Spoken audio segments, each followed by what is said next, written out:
अस्सलामुअलैकुम जी मेरे फ्रेंड्स, उम्मीद है कि तुसी सारे दोस्त मेरे खैर आफियत नाल होवोगे। अज जिहड़ा व्लॉग तुहाडे लई लैके आए हैं फारूकाबाद दियां वो अजीम हस्तियां कि जिहड़ियां जिस वक्त फारूकाबाद दे शहर दे विच इन्हां दियां खिदमात ने और ये ऐसियां अजीम हस्तियां गुजरियां ने कि जिन्होंने अज तक दुनिया अच्छे अल्फाज दे नाल याद करती है।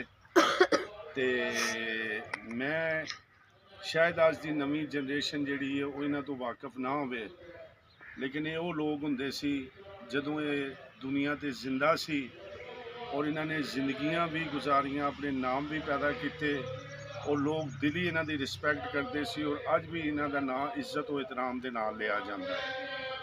तो गाइस, जिंदगी तो हर इंसान गुजार के जाता है, लेकिन जिंदगी ऐसी गुजारो कि जदों तक जिंदा रहो उदों भी लोग तुहानू याद करन और जदों तुसी दुनिया तो टुर जाओ उदों भी लोग तुहानू जिहड़ा अच्छे लफ्ज़ों के विच याद रखन। तो इन्हां दे विच सब तो फारूकाबाद दे विचों अगर पहली शख्सियत का नाम लिया जाए वो ने साडे हकीम शेख अल्लाह रखा रिजवानी साहब।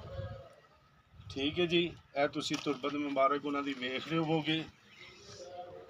हकीम शेख अल्लाह रखा रिजवानी साहब, जिन्होंने कि असी अपनी अखां दे नाल नहीं वेख्या।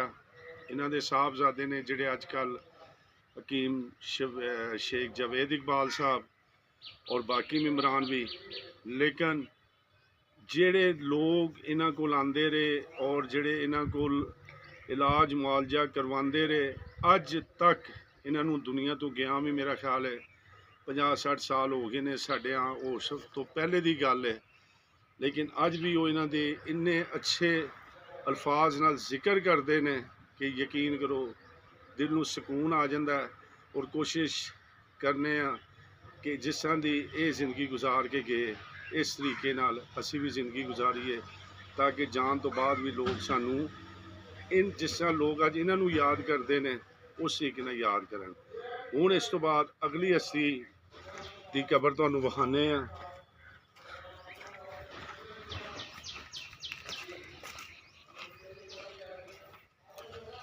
हाजी शेख बशीर अहमद मरहूम साहब, इंतहाई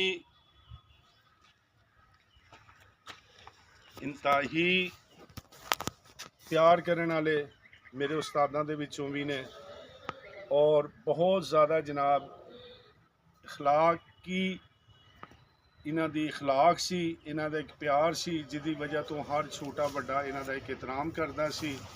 अज जदों असीं इत्थे शहर खामोशां च आए हां इन्हां दी तुरबत भी वेखी ते इन्हां दा नाम भी उन्हां हस्तियां दे विच है कि जिहड़े एक अजीम इंसान सी। हुण तुहानू असीं अगली भी जिहड़े कुछ जानने वाले या जिहड़े ऐसियां हस्तियां ने उन्हां ते मिलाने चलने हुण अगली। तो दोस्तों हुण जिहड़ी तुरबत ते असीं मौजूद हाँ ये है मेरे दोस्त बड़े अच्छे नौजवान सहाफत की दुनिया विच मोहम्मद शहबाज खान लोहानी साहब। ये बिल्कुल जवानी की उम्र दे विच दुनिया तो गए, बड़े प्यार बड़ी मुहब्बत वाली इन्हां दे वड्डे भाई सदीक लोहानी साहब ते छोटे भाई सी। ते सहाफत दे विच इन्हां दा एक मकाम सी, एक नाम सी और ये जल्द ही जवानी की उम्र च सानू छड़ के कलियां जनाब ये सफर आखरत की तरफ चले गए।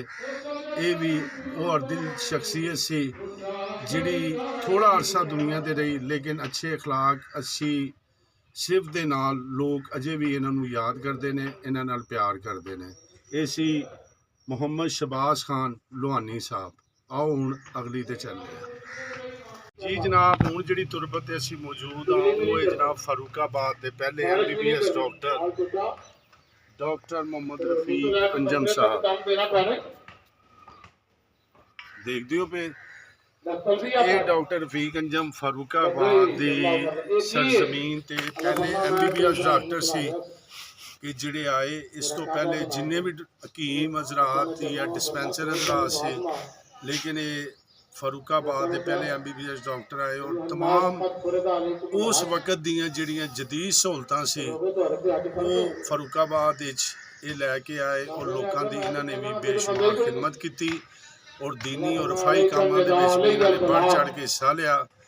ਅੱਜ ਦੁਨੀਆ ਇਹਨਾਂ ਨੂੰ ਵੀ ਯਾਦ ਕਰਦੀ ਹੈ, ਇਹ ਵੀ ਅੱਜ ਸਾਡੇ ਵਿੱਚ ਮੌਜੂਦ ਨਹੀਂ। ਅੱਜ ਤੁਹਾਨੂੰ ਇਹ ਵਿਖਾਇਆ, ਹੁਣ ਚੱਲੇ ਆ ਅਗਲੀ ਤੁਰਬਤ।